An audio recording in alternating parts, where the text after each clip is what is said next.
नमस्कार साथियों। आज की कहानी है एक संत और नाहक की। तो चलिए शुरू करते हैं।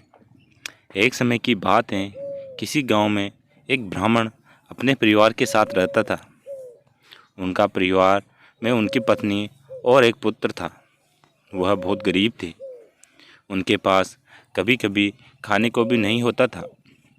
ब्राह्मण की पत्नी बहुत दुष्ट और चालाक थी, इसलिए वह रोज़ ब्राह्मण को भिक्षा मांगने जाने को कहती थी। पर ब्राह्मण उसकी एक नहीं सुनता था और घर में राम नाम जपता करता था। पत्नी के रोज रोज लज्जित करने पर ब्राह्मण एक दिन सुबह सुबह उठा और अपने पोती पता उठाया और दूसरे गांव में चल दिया। चलते चलते वह घने जंगल में पहुंचा और अंधेरा हो गया। वह वहाँ एक बड़ा सा पीपल के पेड़ के नीचे बैठ गया और राम नाम जपने लगा। सुबह होने पर जब उठा तो पास के सरोवर पर स्नान करके वह आगे चला और दूसरे गांव में पहुंचा। गांव वाले उससे ना तो कोई कथा सुनना चाहते थे और ना ही कोई उसे भिक्षा दे रहे थे। वह ब्राह्मण दुखी होकर घूम फिर कर फिर उसी पीपल के पेड़ के नीचे आकर बैठ गया। वह पीपल का पेड़ बहुत विशाल था। उस पेड़ की जड़ में एक विशाल काला सांप रहता था। जब ब्राह्मण ने सोचा कि मेरी कथा तो कोई नहीं सुनता, यह कथा मैं पीपल के पेड़ को ही सुना देता हूँ, और अपनी कथा सुनाने लगा।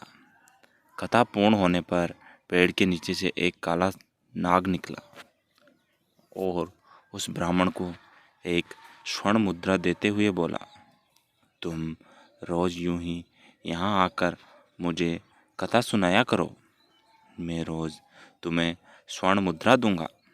ब्राह्मण यह बात मान ली और ना यह बात तुम किसी को भी मत बताना, तुम्हारे सब दुख दूर हो जाएंगे। ब्राह्मण रोज ही करता सुबह उठकर नहा धोकर अपनी पोती पत्रा लेके वह पीपल के पेड़ के नीचे पहुंच जाता और वहां बैठकर कथा सुनाता। कथा पूर्ण होने पर नाग सोने की मुद्रा भेंट करता। देखते ही देखते ब्राह्मण धनिक हो गया। पूरे गांव में यह चर्चा होने लगी कि ब्राह्मण की दशा कैसे सुधर गई। यह जरूर कोई गलत काम करता होगा। ब्राह्मण को लोगों की बातों से कोई फर्क नहीं पड़ता था। वह नित्य अपना यही कार्य करता रहता था। एक दिन गांव की कुछ औरतें ब्राह्मण के पास गई और उससे पूछने लगी कि आपके पति इतने धनवान कैसे हो गए। वह रोज कहाँ जाते हैं और रोज उनकी कथा कौन सुनता है। औरतों की बात सुनकर ब्राह्मण के मन में शंका आ गई। उसने एक दिन अपने पति से पूछा कि आपको यह धन कहाँ से मिलता है, मुझे भी बताइए। ब्राह्मण बोला, तुम्हें इससे क्या मतलब है। ऐसा कहकर ब्राह्मण ब्राह्मणी की बात टाल दी। कुछ दिनों तक उसे टालता रहा, पर एक दिन ब्राह्मणी ने ब्राह्मण को मजबूर कर दिया। ब्राह्मण मजबूर होकर उसने अपनी पत्नी को नाग की सारी बात बता दी, जिस वजह से उसकी पत्नी के मन में लालच आ गया और ब्राह्मण के खाने में नशे की दवा मिलाकर उसे खिला दिया और अपने बेटे से बोली, बेटा उस पीपल के पेड़ पर जाओ और नाग को मारकर सारी संपत्ति ले आओ। ब्राह्मण का लड़का अपने पिता का पोती पत्रा लेकर वहाँ चल गया और पीपल के पेड़ के आगे बैठकर कथा सुनाने लगा। कथा पूरी होने पर वह नाग बाहर आया और उसको स्वर्ण मुद्रा देने लगा। तभी ब्राह्मण के बेटे ने कुल्हाड़ी से नाग पर वार कर दिया, जिससे नाग की पूंछ कट गई और नाग भी पलटकर लड़के के पैर में डस दिया, जिससे लड़के की मौत हो गई।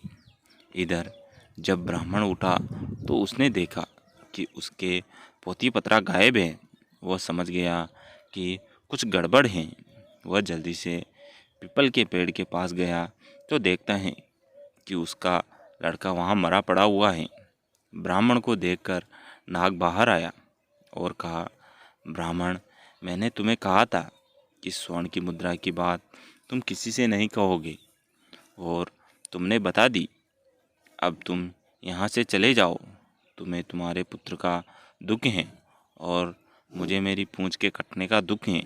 मैं तुम्हें श्राप देता हूँ कि तुम्हारी जो संपत्ति मेरे द्वारा बनी है वह सब नष्ट हो जाएगी। ब्राह्मण नाग देवता से मुख से यह सुनकर सर पीटता रहा और रोता बिलखता अपने पुत्र का शव लेकर वहाँ से चला गया। घर जाकर अपनी पत्नी से बोला, देखो, तुम्हारे लालच की वजह से हमने अपना इकलौता पुत्र गंवा दिया और हमारी सारी संपत्ति नष्ट हो गई। ब्राह्मणी भी रोती रही। कहानी से क्या शिक्षा मिलती है?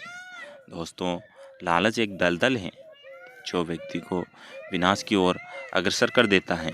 तो दोस्तों, आपको कहानी कैसी लगी?